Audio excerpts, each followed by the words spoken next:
Our planet is a blue planet. From space, it is a shimmering sphere of blue and white, a world dominated by water. The oceans cover more than 70% of the Earth's surface, a vast, continuous body of salt water that cradles and shapes our continents. Yet despite its immense presence in our lives and on our maps, it remains our world's greatest wilderness, largely unexplored and profoundly mysterious. Most of this watery realm exists in a state of perpetual darkness, a place where the sun's rays cannot penetrate. It is here, in this silent black expanse, that the majority of our planet truly exists, a world hidden from our view and, for the most part, from our understanding.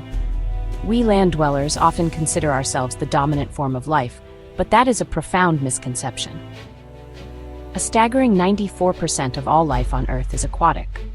We who walk on solid ground are in fact a tiny minority, clinging to the fringes of a world that is overwhelmingly governed by water. To venture into the deep is to enter an alien environment, a place of crushing pressure and eternal night. Diving below 3,500 meters is a journey into the unknown. Each descent holds the possibility of extraordinary discovery, a new species, previously unseen, or perhaps the silent, ghostly debris of our own world, resting on the seabed. The deep ocean guards its secrets well. It is a realm of unimaginable scale and bizarre inhabitants, a place where the rules of life as we know them on the surface are rewritten. The pressure is immense, the temperatures are near freezing, and there is no light. Yet life persists and indeed thrives in the most extraordinary ways. So we must ask ourselves, what mysteries lurk in the depths of the oceans? What wonders and what creatures await us in the abyssal plains and the colossal trenches that scar the ocean floor? Let us begin our descent into this final, unexplored frontier. Our journey begins at a depth that for many represents a profound boundary, 40 meters. This is the sunlit zone, a vibrant, shimmering world teeming with life. But it is also the limit for some of the most daring of human divers. For centuries, pearl collectors like the Ama of Japan have plunged to these depths, holding their breath for minutes at a time in search of treasure. They are bound by the simple, yet absolute laws of physiology. The immense pressure of the water column above compresses the air in their lungs, making it a struggle to simply breathe, let alone work. To go deeper, to stay longer, requires assistance. But even for those who dive without scuba gear, this depth is a formidable challenge. The pressure here is 5 times greater than at the surface. Every meter descended adds to the weight of the ocean pressing down. For these breath-hold divers, it is a race against time, a delicate balance between the desire to reach the prize below and the body's desperate, overriding need for air. It is a testament to human resilience, a brief, courageous intrusion into a world we are not built for. We descend further to 200 meters. We are still within the epipelagic, or sunlight zone, but the world is changing. The light is dimmer now, a soft, ethereal blue, but it is still potent enough to fuel the engine of the ocean. This is the realm where an astonishing 90% of all aquatic life is found. The reason is simple: photosynthesis. Here, microscopic plants known as phytoplankton drift in their trillions, harnessing the sun's energy to create food. They are the foundation of almost all life in the sea. These tiny organisms form the vast, invisible pastures of the ocean, grazed upon by countless small animals, the zooplankton. They, in turn, become food for small fish and so on, up a complex and intricate food chain that supports everything from the smallest sardine to the great baleen whales. This upper layer of the ocean is a bustling, vibrant metropolis of life, a dynamic and often brutal world of hunter and hunted, all powered by the distant sun. Below this depth, the light fades, and the rules of survival must change entirely. At 332 meters, we reach a depth that marks a remarkable human achievement. This is the current world record for a dive using scuba equipment. To descend this far is to push the boundaries of technology and human physiology to their absolute extreme. The diver, breathing a specialized mix of gases to counteract the crippling effects of pressure, enters a world that is almost completely alien. The pressure is over 34 times that of the surface, enough to crush a conventional submarine. This record is not merely a number, it is a hard-won frontier. Below this point, the risks become too great for a human body sustained only by tanks of gas. The dangers of nitrogen narcosis, oxygen toxicity, and decompression sickness are magnified to an almost insurmountable degree. To venture deeper, humanity must rely on a different kind of technology. Our own fragile bodies must be encased in armored shells, protected from the immense forces of the deep. This depth is the gateway to a realm where we can only be visitors, sealed within our submersibles. We now leave the realm of human divers behind and follow one of nature's most accomplished underwater aviators. At 565 meters, we witness the astonishing diving depth of the emperor penguin. These remarkable birds, living in the harshest environment on Earth, plunge into the frigid Antarctic waters in search of fish and squid. Down here, the world is a deep, twilight blue. Photosynthesis is all but impossible, and the vibrant gardens of the upper ocean are a distant memory. The penguin's body is a marvel of adaptation. Its solid bones reduce buoyancy, and its circulatory system can direct oxygen to vital organs, allowing it to hold its breath for over 20 minutes. It is a brief, purposeful foray into a hostile world, driven by the relentless need to find food.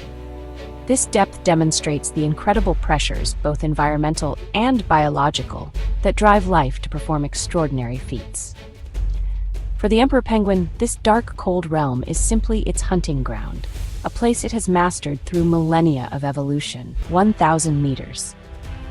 Here we cross a significant threshold, leaving the twilight zone and entering the bathyal zone, a world of perpetual night. Less than 1% of the sun's light, a mere ghost of its surface power, penetrates this far. From here downwards, the ocean is a realm of total darkness, punctuated only by a strange and magical light created by life itself. This is the world of bioluminescence, the planet's most common form of communication. Many creatures that live here have evolved the ability to produce their own light. They use it to attract prey, to startle predators, to find mates, and to camouflage themselves against the faint glimmer from above.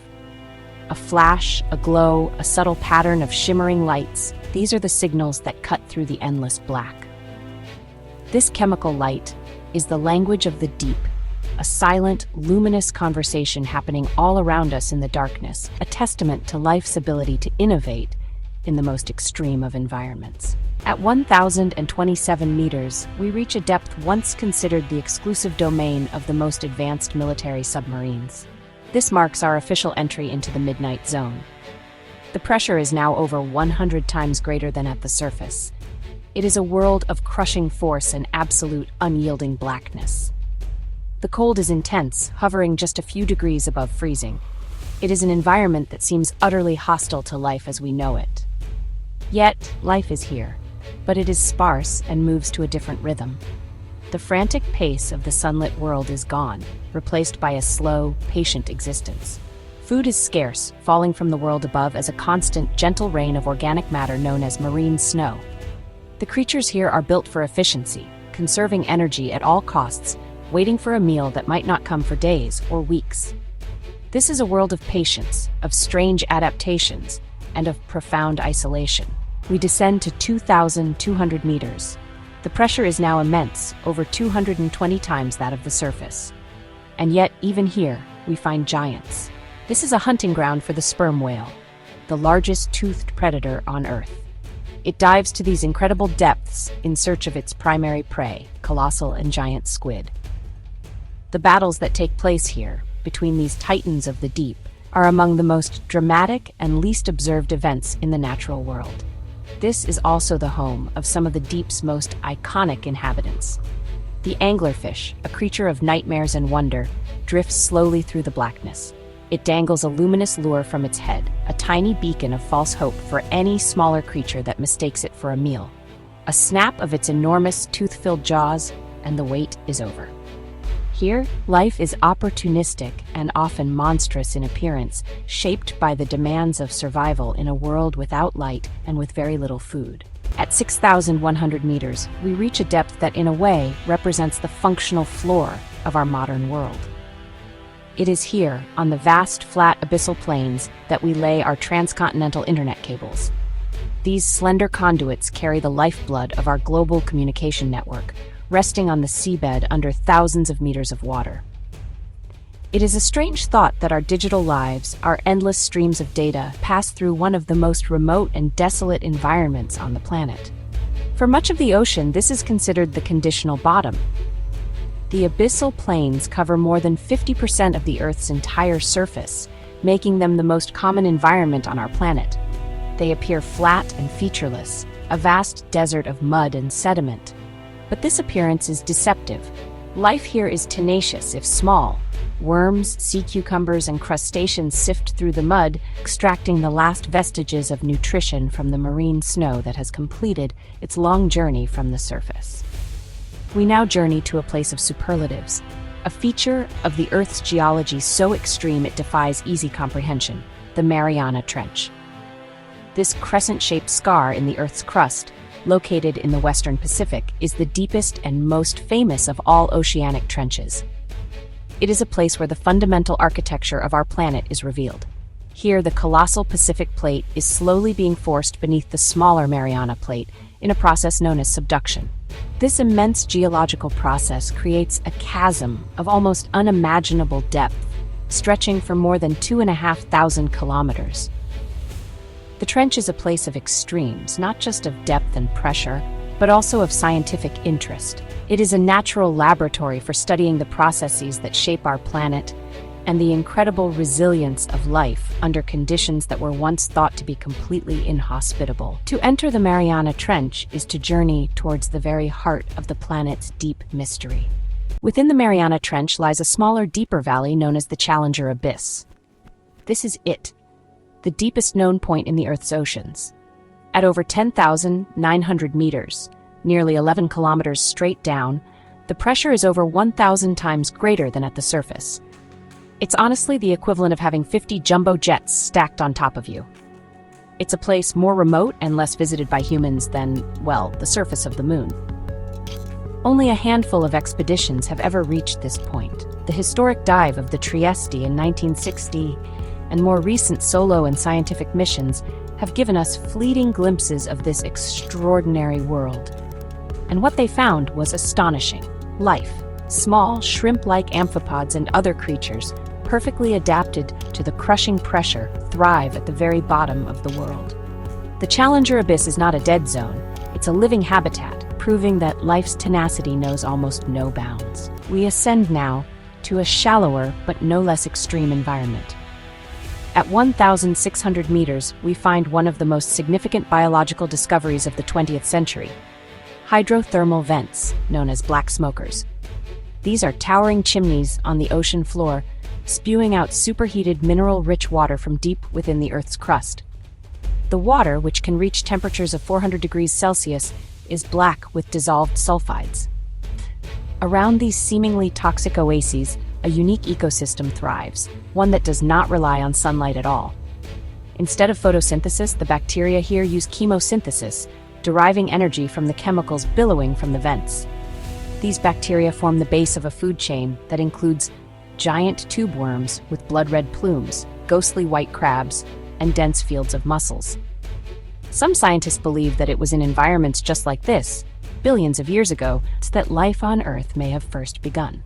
Our final destination takes us from the Pacific to the Atlantic Ocean, to the Puerto Rican Trench. While the Mariana Trench holds the global record, this trench is the deepest depression in the entire Atlantic, a vast and complex geological feature. At its deepest point, known as the Milwaukee Depth, the seabed lies at 8,376 meters. It's a place of immense seismic activity where the North American plate slides beneath the Caribbean plate. Like other deep trenches, it was long thought to be a lifeless void, but recent explorations have begun to reveal its secrets. Using remotely operated vehicles, scientists have filmed strange and wonderful creatures, including unique species of ctenophores or comb jellies that have never been seen before. The trench is a reminder that deep, unexplored chasms exist in all of our planet's oceans, not just the Pacific. Each one is a unique island of evolution, potentially holding answers to questions we have not yet even thought to ask. Our journey from the sunlit surface to the deepest trenches has been a long one, yet we have barely scratched the surface. The ocean depths, from the twilight world of the penguin to the crushing blackness of the Challenger abyss, remain one of Earth's greatest and most profound mysteries. This vast, hidden kingdom, covering most of our planet, is a realm of extremes, of pressure, of darkness, of cold, and yet, as we have seen, it is a realm of life. It is a world that constantly challenges our understanding of biology and the very limits of existence. With every descent, with every new submersible and remote vehicle we send into the abyss, we learn more. Each dive is a voyage of discovery that has the potential to rewrite our textbooks. We are constantly finding new wonders, from the fires of creation at hydrothermal vents to unknown life forms drifting silently in the deepest trenches on Earth. The deep ocean is not an empty void, it is a library of natural history, and we have only just begun to read the first page.